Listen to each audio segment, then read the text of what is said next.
The Xeno series has a vast and varied roster of villains, and the power ceiling in most of the universes is pretty high, but we have yet to actually encounter the most powerful potential enemy the games imply it's possible to face.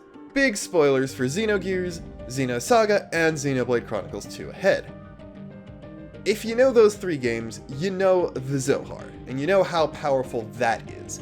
But it's also just a little taste, a little contact point, a little gate to the power of an even more unimaginably strong realm. That is because, at least in Gears and Saga, the Zohars are a gate, or a conduit, to a higher dimension, where higher dimensional entities exist. Each Zohar is tied to a different being.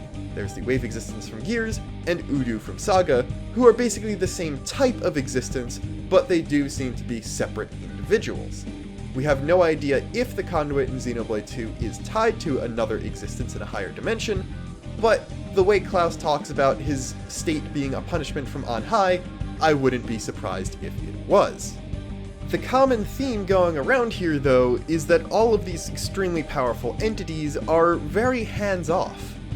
The wave existence in Gears was trapped in the Zohar, and while it doesn't seem to be overtly benevolent, it's extremely thankful to Faye for finally freeing it, and as such, grants him some of its power and makes him basically the most powerful character in that universe. Udu from Saga is basically a completely neutral observer who just wants to learn about and try to understand humanity, but because of its extreme power and inability to comprehend human morals, it sometimes accidentally does things that help the bad guys or hurt the good guys or even help the good guys at different points in time. And for Xenoblade 2, we don't even know if there is a wave existence attached to the conduit. So you might be noticing the sort of trend I'm going for. There is yet to be an outwardly malevolent wave existence in the entire series, and for all that we can tell, that is the most powerful type of entity there exists. So having to fight against one is extremely terrifying as a prospect, and is probably the domain of a potential full series crossover, which is probably not going to happen, but I can dream. So yeah, an entity that exists in a straight up higher dimension that is considered above the dimension of the main Xeno multiverse, and it's sort of implied from both Saga and Xenoblade 2 that they're all connected to the same higher dimension, so a wave existence could potentially be above all of the Xeno universes, and something so powerful that just by interacting with the lower domain, it's capable of forming a Zohar. I don't know how you fight that. My best guess is juice Cosmos up as much as possible, but she's drifting through space right now, so hopefully someone who knows how to robot can find her and make her do stuff like that, because if she was supposed to be able to combat Udu, then maybe she would stand a chance against an actively malevolent wave existence. I don't know. Maybe her and Junior working together? Maybe get the Trinity processor back together? I don't know.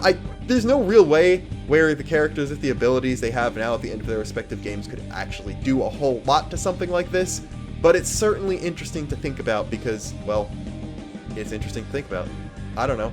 I just think it's neat that even with how powerful a lot of the final bosses in the series are, there is probably several tiers between all of them and an actively evil wave existence, because you never have to actually fight any of them. You fight things that are using their power, you fight things that have been changed or corrupted or empowered by them, but you never fight them yourself. The closest thing is Faye sort of being empowered by one, and Xenogears working even without the Zohar present, so it still has its own higher dimensional energy. But as an enemy, at full force, I don't know, I feel like one trying to fully manifest itself in the lower domain would just destroy that universe in the first place, because when Udu just tries to look at the Xenosaga universe, it creates Abel's Arc, a solar system-sized Gnosis thing, and an extremely powerful human child, so I feel like trying to manifest any more than that would already be a bit of a threat, but maybe it's some sort of thing like how in the end of Saga 3, oh, all the planets in the Galaxy Federation are getting wiped out, and you gotta stop the bad guys before they all go away, where it's, oh, this thing is just wiping out universes left and right. Guys from the Xeno games that exist already, and whoever the new game is, you're the only ones left. Try and stop them. Good luck. I'd probably play that game.